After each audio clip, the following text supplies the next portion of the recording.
Nessa videoaula eu vou ensinar para vocês como usar os potenciais de redução para calcular a força eletromotriz de uma célula galvânica. Então, a força eletromotriz é a força que nós mediríamos nessa célula aqui, colocando um multímetro aqui na linha.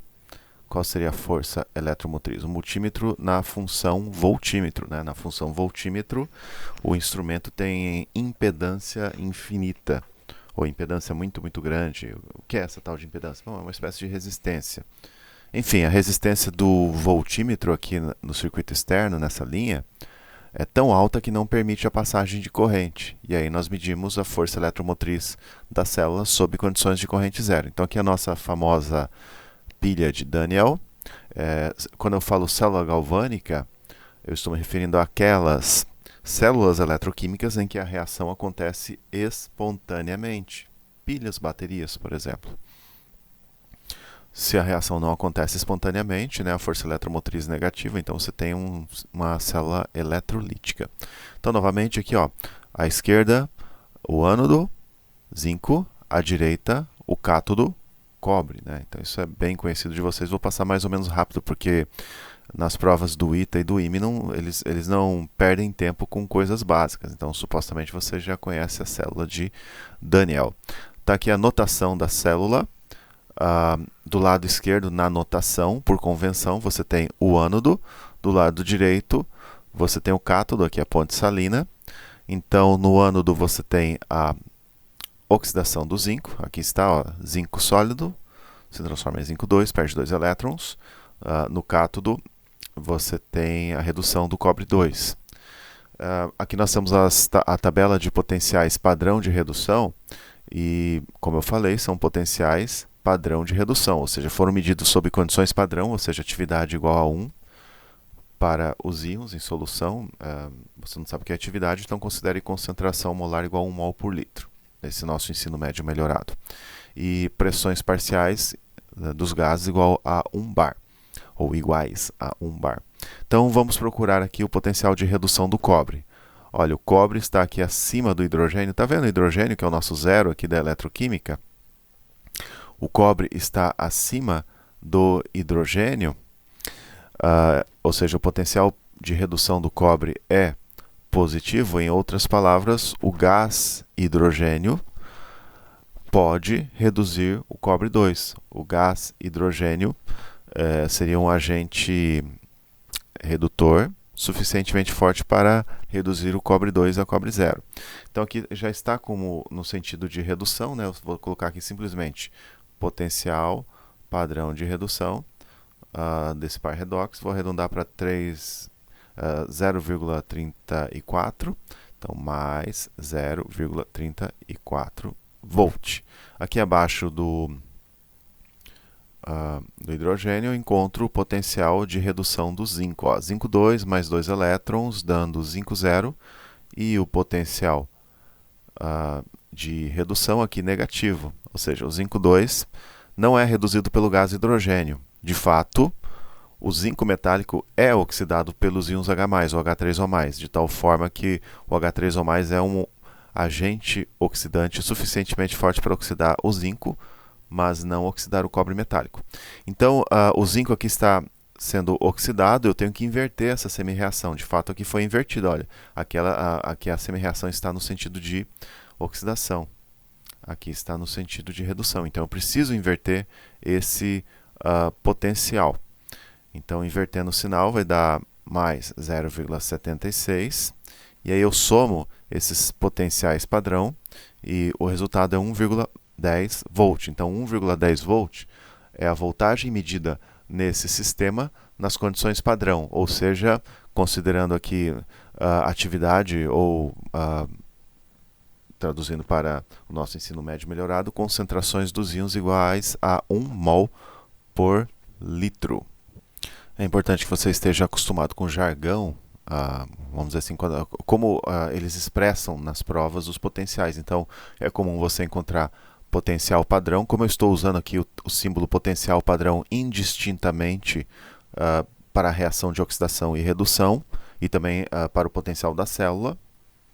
Você pode encontrar também potencial padrão de redução, também você pode ter no enunciado. Você pode ter também esse potencial aqui, que é a soma dos potenciais, como potencial da célula. Então, você precisa estar preparado para fazer esse tipo de leitura. Fundamental vocês entenderem quem está sofrendo oxidação e quem está sofrendo redução. Uma outra forma de se calcular o potencial da célula eletroquímica é esse aqui, ó, potencial da célula eletroquímica é igual ao potencial do eletrodo da direita, na verdade o potencial de redução, né, menos o potencial de redução do eletrodo da esquerda.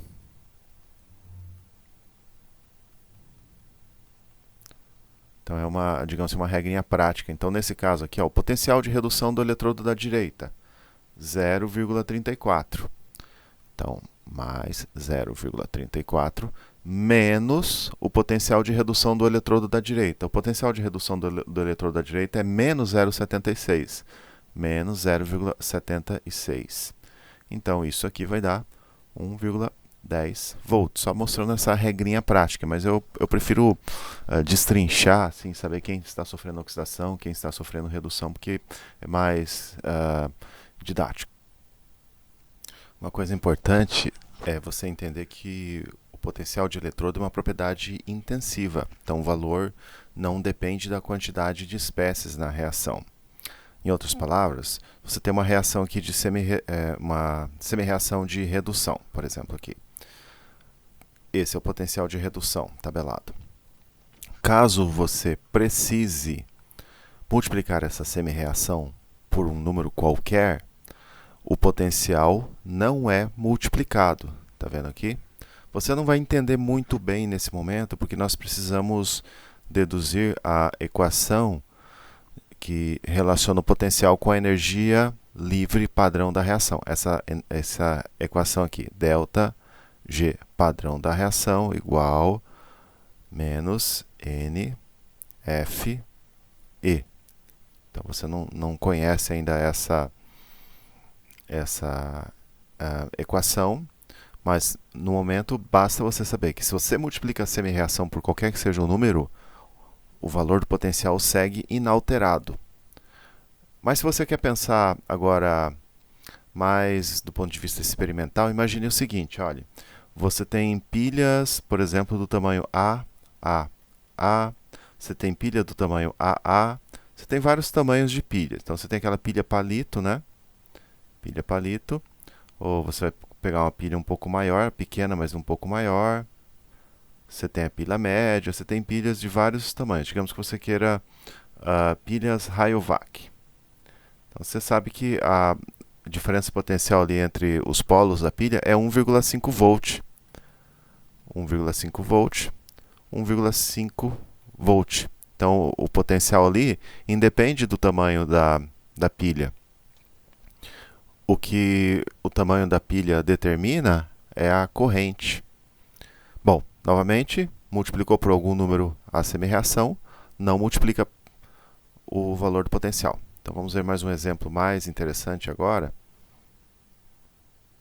Então nós vamos calcular a força eletromotriz da célula eletroquímica representada aqui. Então aqui tem a notação, né? Eu não vou desenhar para vocês, eu acho que eu não preciso mais desenhar.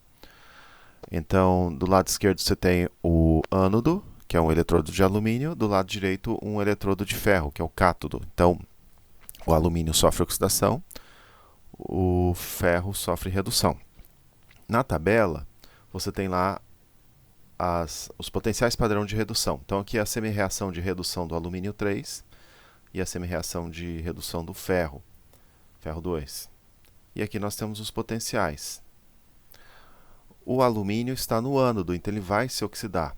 Além do mais, repare só, o potencial de redução do alumínio 3 é menor que o potencial de redução do ferro 2. Ou seja, a tendência do alumínio 3 sofrer redução é bem menor que a tendência do ferro 2 sofrer redução.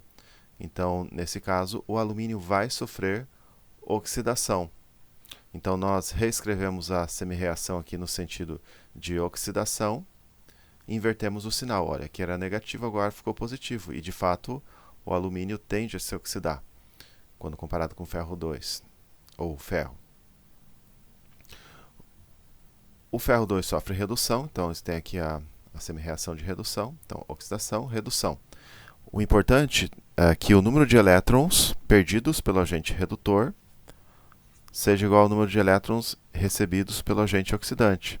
Então, nós vamos ter que multiplicar essas semi-reações por números apropriados. Então, você vê que na redução do alumínio 3, você tem incorporação de 3 elétrons. E a redução do ferro 2 tem incorporação de 2 elétrons. Então, você multiplica essa primeira semi-reação por 2, aí você vai ter 6 elétrons. E essa segunda reação por 3, aí você vai ter 6 elétrons. Então, aqui nós temos as semi-reações multiplicadas, aí você soma. Então, a flechinha da química é como se fosse o sinal de igualdade da matemática. Então, olha, do lado direito eu tenho 6 elétrons, do lado esquerdo tem 6 elétrons. Então, eu simplifico. E a equação global balanceada fica 2, alumínio sólido. Veja que já sai tudo balanceado, bonitinho. 3, ferro. 2, aquoso, dando 2, alumínio. 3 mais aquoso, mais 2, ferro sólido. E o potencial padrão é, então vamos ver lá, 1,66 menos 0,41, então dá 1,25. Então, mais 1,25 volt. Outra forma de calcular isso, vamos lá, subir um pouquinho aqui. Outra forma de calcular isso é que o potencial é igual ao potencial de redução do eletrodo da direita, onde você tem a redução, né, o cátodo, menos o potencial de redução do eletrodo da esquerda. Então, só estou mostrando aqui para vocês por curiosidade. Então, o potencial aqui fica, o eletrodo da direita, o potencial de redução é menos 0,41. Menos 0,41 menos o potencial de redução do eletrodo da esquerda, menos 1,66. E o resultado vai dar idêntico, ou seja, 1,25, positivo. Então, é isso aí. Você já sabe agora como usar a tabela para calcular os potenciais das células eletroquímicas. Próxima aula vamos ver exemplos mais interessantes e talvez entre 2 ou 3 aulas nós já possamos começar a resolver os problemas do ITA e do IME, que, confesso, são bastante complexos para um aluno que termina o ensino médio tradicional. Bom, até a próxima aula.